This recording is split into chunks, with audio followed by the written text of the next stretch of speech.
Today I'll be removing my patient's NG tube, and before I go in, I'm going to go ahead and check that there's an order for that and grab any information that is important for my patient. When I'm ready, I'm going to go ahead and go into my patient's room, knock, and then I'm going to hand sanitize, introduce myself. Hi, my name is Natalie. I'm a student nurse, and today I'll be removing your NG tube. I'm going to check my patient's wristband, first and last name with her date of birth. And then I'm going to go ahead and I'm going to listen to their lungs and making sure that they are no adventitious sounds. Everything sounds normal. And then I'm going to go ahead and get some gloves on. I'm going to flush my line with some sterile water. This will prevent from any pathogens occurring throughout the removal of the NG tube. So I'm going to go ahead and flush my line with 30 mLs of sterile water. And once that is good, I'm going to go ahead and remove the tape of my patient. Okay. All right, how are you feeling?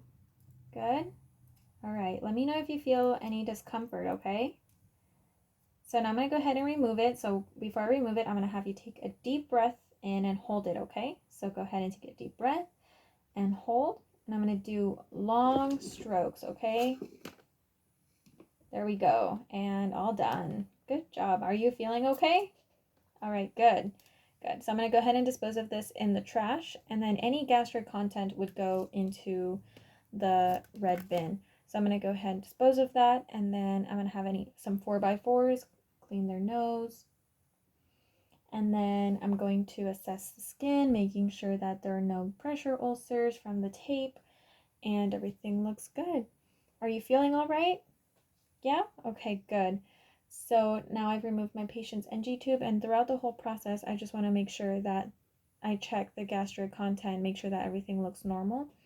And then I'm going to auscultate their lungs one more time to make sure that they're still at that baseline that I took at the beginning. So listening to their lungs, and everything looks good. I'm going to leave my patient at the lowest bed setting with their call light and then ask if they need anything else. And that is the removal of an NG tube.